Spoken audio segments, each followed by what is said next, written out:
तो फिल्म की शुरुआत में खाली फील्ड्स में हम एक कपल को देखते हैं जो अपने फ्रेंड्स पर प्रैंक करने के लिए यहाँ पर आए थे। वो जानते थे कि कुछ ही देर में उसके फ्रेंड्स यहाँ पर आएंगे स्केयर क्रो को लेने के लिए, जिसके बारे में बहुत सारी डरावनी कहानियाँ बनी हुई थी कि वो स्केयर क्रो सबको मार देता है। लेकिन ये लोग उस कहानियों को सच नहीं मानते थे।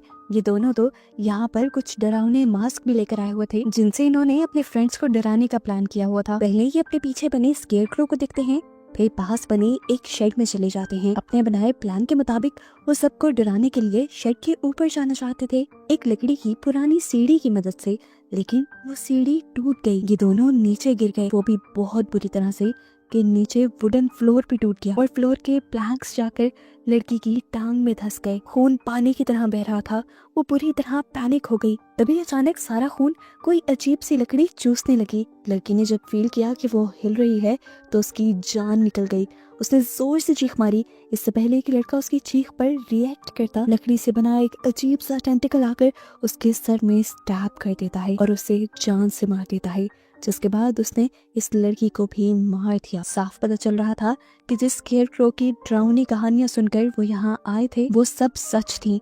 पहले किसी ने उसे इस शेड में कैद किया था, पर इनके गिरने की वजह से वो स्केयर क्रो अब आजाद हो गया। थोड़ी देर बाद अब वो ग्रुप भी आ जाता है जिनको डराने के लिए ये लोग पहले यहाँ आए थे। पता चलता है कि यहाँ पे एक स्केयर क्रो फेस्टिवल बनाया जाता है। पहले वो इन फील्ड्स में मनाया जाता था, पर अब ये फील्ड्स बिक जाने की वजह से ये फेस्टिवल इस मर्तबा शहर में मनाया जाएगा।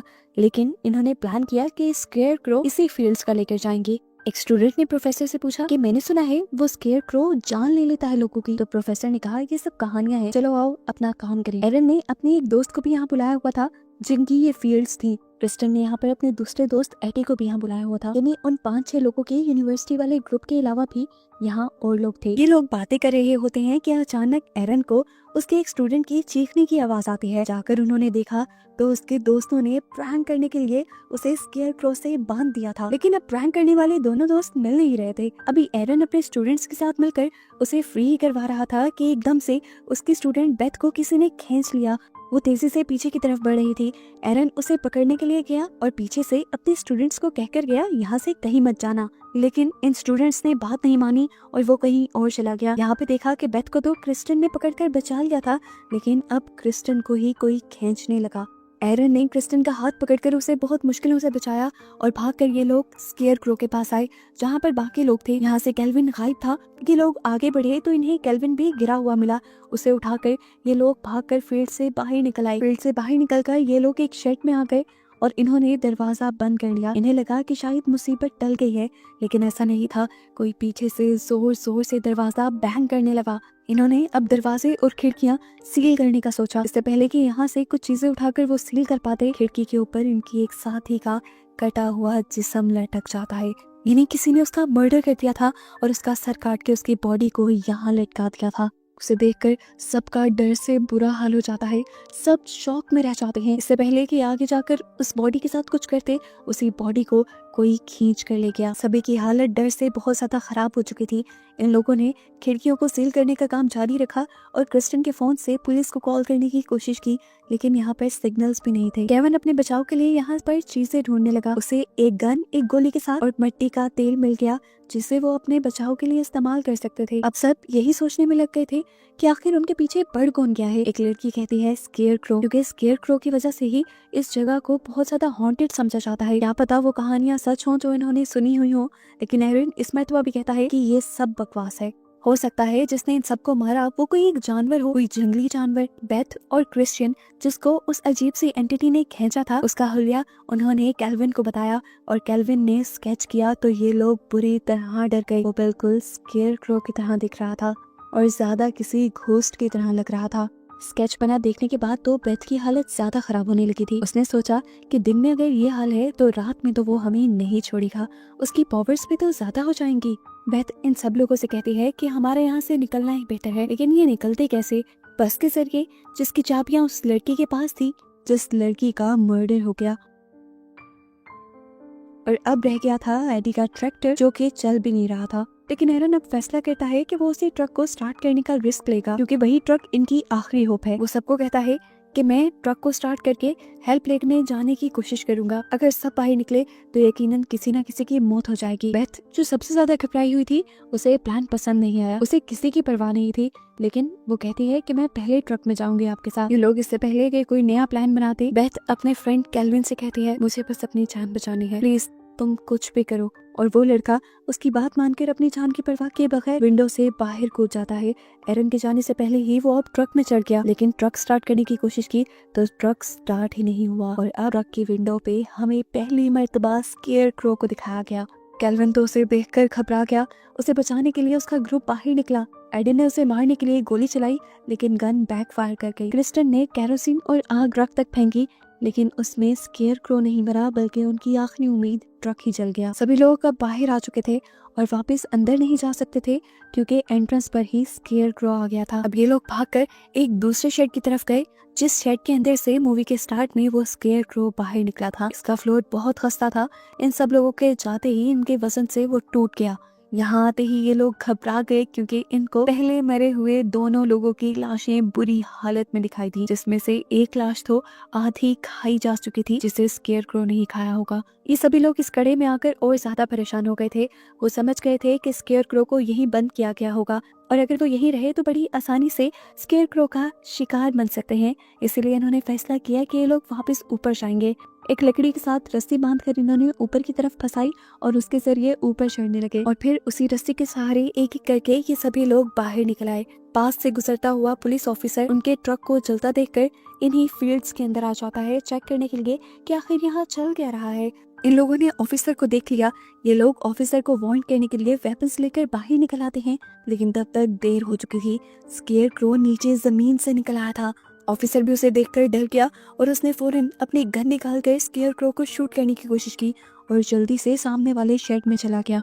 स्केयरक्रो भी उसके पीछे गया और बस फिर ऑफिसर की चीखें ही सुनाई दी। ऑफिसर के मरने का इनको दुख तो था, लेकिन पॉजिटिव चीज ये हुई थी कि वो ऑफिसर कार पे था, जिसके कार को लेकर ये लोग यहाँ से भाग सकते थे। अब कार की चाबियां ऑफिसर की जेब में हो सकती थी, जिन्हें लेने के लिए ये भी शेड के अंदर आ जाते हैं। खैर, अंदर जाकर इन्होंने ऑफिसर की जेब से चाबी तो ले ली, लेकिन पीछे से दीवार को क्रॉस करते हुए उस स्केयरक्रो ने क्रिस्टन के मुंह को जकड़ लिया। उसके लकड़ी जैसे टेंटिकल उसके पूरे मुंह पे थे। क्रिस्टन को बचाने के लिए एक लड़का अपनी शॉटगन लेकर यहाँ आया और उसने धड़ाधड़ स्केयरक्रो पर गोलियां चला दी, ये जाने बगैर कि इन गोलियों से उसका कुछ बिगड़ने वाला नहीं था। उल्टा बस इस लड़के ने स्केयरक्रो के गुस्से को ललकार दिया था और स्केयरक्रो ने अब उसे ही जान से मार डाला।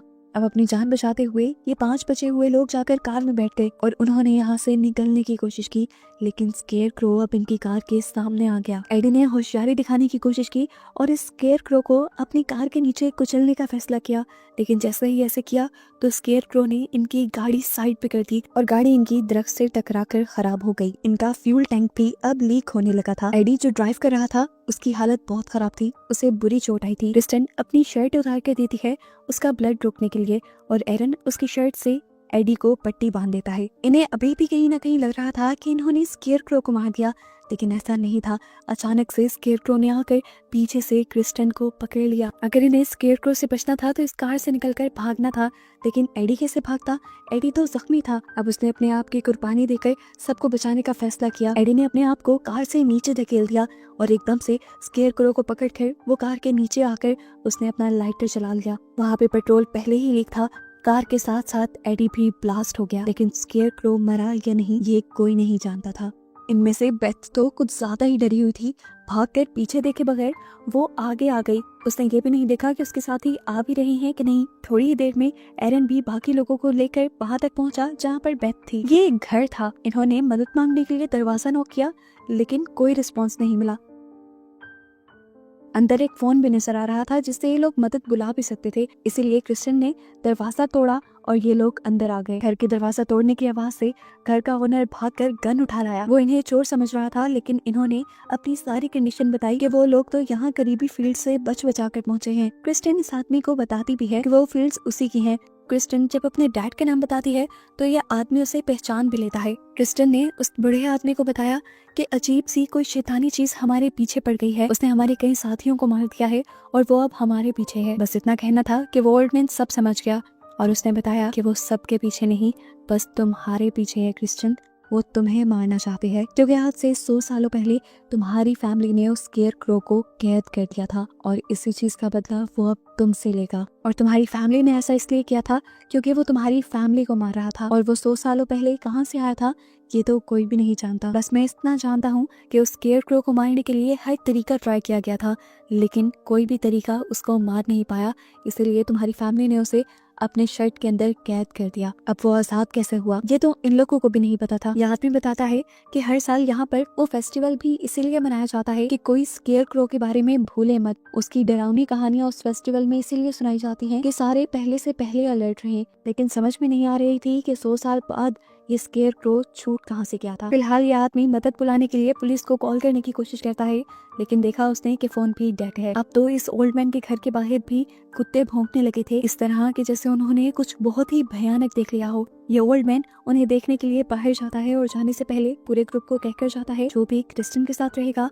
वो मारा जाएगा। ये कहते ही वो बाहर चला गया। वो तो अपने डॉग्स को रिलैक्स करने गया था, पर क्या पता था बाहर जाते ही उसको उसकी मौत मिल जाएगी। जमीन के नीचे से अपना टेंटिकल निकाल कर स्केयर क्रो ने इसको भी मार डाला। इस आदमी की मौत से भी ये लोग डर गए। बेथ इस ओल्ड मैन की मौत से और भी ज्यादा घबरा गई। सबसे ज्यादा डरपोक शायद थी ही वो सबसे कहती है कि हम क्रिस्टियन को उस स्केयर क्रो के हवाले कर देते हैं, इससे हमारी जान बचाएगी। लेकिन पूरे ग्रुप ने ऐसा करने से मना कर दिया, तो बेथ ने खुद ही चाकू उठाया और बाहर चली गई। ये सब लोग अपनी जान बचाने के लिए ओल्ड मैन के ट्रैक्टर के जरिए यहाँ से भागने का प्लान करते हैं, लेकिन तभी उन्हें बेथ के चिल्लाने की आवाज आती है। उसकी मदद करने के लिए जब वो बाहर गए तो पता चला कि बेथ सिर्फ ड्रामा कर रही थी। उसने क्रिस्टन को बाहर बुलाना था और बाहर बुलाते ही उसने क्रिस्टन के गले पे चाकू रख दिया। उसने धमकी दी कि अगर किसी ने भी मेरे प्लान के अंदर आने की कोशिश की या क्रिस्टन को बचाने की कोशिश की तो मैं क्रिस्टन को ही मार डालूंगी। ये कहकर उसने स्केयर क्रो को बुला लिया और स्केयर क्रो भी जैसे एक आवाज पे ही यहाँ आ गया। एरन ने क्रिस्टन की जान बचाने के लिए एक रस्सी उठाई और उसका एक फंदा बनाते हुए स्केयर क्रो के टेंटिकल में डाल दिया और फिर उस रस्सी को थ्रेशर मशीन के साथ अटैच कर दिया। थ्रेशर मशीन ने जब रस्सी के साथ स्केयर क्रो को खींचा तो स्केयर क्रो एकदम से क्रिस्टन से तो दूर हो गया, लेकिन उसने जाते जाते बेथ का पांव पकड़ लिया। तेजी से मशीन ने स्केयर क्रो के साथ साथ बेथ को भी क्रैश कर डाला, जिसके बाद स्केयर क्रो तो नहीं मरा लेकिन बेथ का कीमा बन गया। अब इन तीनों को जान बचाकर यहाँ से निकलना था। एरन को वहाँ पे एक बाइक नजर आई जिसे वो और क्रिस्टन देखने लगे। अभी वो इसकी इंस्पेक्शन ही कर रहे थे कि अचानक से स्केयर क्रो ने आकर पीछे बची हुई मारिया के टांग में स्टैब कर दिया। उसकी चिल्लाने की आवाज से ये दोनों उसके करीब आए और स्केयर क्रो के टेंटिकल को उसकी टांग से निकालकर उसे दूर फेंक दिया। अपनी जान बचाने के लिए वो कितना भी भागते, स्केयर क्रो उनके बहुत करीब था और उनसे कहीं ज्यादा तेज भी था। अब क्रिस्टन जो ये बात जानती थी कि असल में स्केयर क्रो उसके पीछे है, उसके जहन में एक प्लान आता है स्केयर क्रो को डिस्ट्रैक्ट करने का। वो जल्दी से कैटल फार्म के अंदर जाती है और अपने हाथ पे बड़ा सा कट लगाकर अपने खून को सारी कैटल्स के ऊपर लगाकर उन सबको फ्री कर देती है। कैटल्स जैसे ही भागी तो उनके जिस्म पे लगे क्रिस्टन के खून की बू भी फैल गई और ऐसे स्केयर क्रो उनके पीछे पड़ गया। इसी डिस्ट्रैक्शन के दौरान इन तीनों को मौका मिल गया यहाँ से भागने का। भागते भागते सुबह भी हो गई थी। एरन मारिया को अपनी पीठ पे लिए भाग रहा था। अब इन्हें लग रहा था कि ये लोग बच गए हैं, लेकिन ऐसा नहीं था। एकदम से इस टाइम भी उनके पीछे स्केयर क्रो आ जाता है और पीछे से ही मारिया के जिस्म में स्टैब कर देता है, जिससे मारिया वहीं पर मर जाती है और एरन जख्मी हो जाता है। अभी स्केयर क्रो मारिया को खाने में बिजी था कि एरन और क्रिस्टन आगे की तरफ भाग गए। भागते भागते उन्हें एक क्रूज दिखा।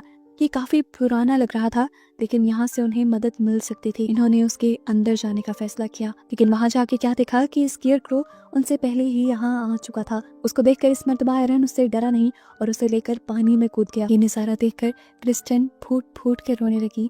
उसे लगा था कि उसका दोस्त भी मारा गया, लेकिन अगले ही पल उसने देखा कि एरन तैरकर वापस क्रूज के अंदर आ गया था। उसे लगा कि अब फाइनली स्केयर क्रो से उसकी जान छूट गई, लेकिन अभी भी ये उसका वहम ही था, क्योंकि स्केयर क्रो ने पीछे से ही अपना टेंटिकल निकालकर एरन की बैक में स्टैब करते हुए उसे मार डाला। और अब बस बची थी क्रिस्टन। क्रिस्टन अब गुस्से से आग बगोला हो चुकी थी। उसे और नहीं सही जा रही थी ये सारी चीजें। इतने मर्डर जो स्केयर क्रो कर चुका था, वो अब एक चाल चलती है। एक कुल्हाड़ी लेते हुए वो क्रूज के नीचे चली जाती है। स्केयर क्रो भी उसका पीछा करते हुए नीचे आया तो क्रिस्टन फौरन ही आग लगाकर ऊपर की तरफ आ गई और उसने नीचे का रास्ता ही बंद कर दिया। उसने स्केयर क्रो को बंद कर दिया जिस तरह उसकी फैमिली ने किया था। उसकी फैमिली ने तो बस स्केयर क्रो को बंद ही किया था, इसने तो स्केयर क्रो के साथ साथ पूरे क्रूज को ही आग लगा दी और खुद बाहर आ गई। फाइनली वो अपनी जान बचाने में कामयाब हो गई थी, लेकिन ना जाने स्केयर क्रो मरा भी था या नहीं। इसी मिस्ट्री के साथ ये कहानी यहाँ खत्म हो जाती है।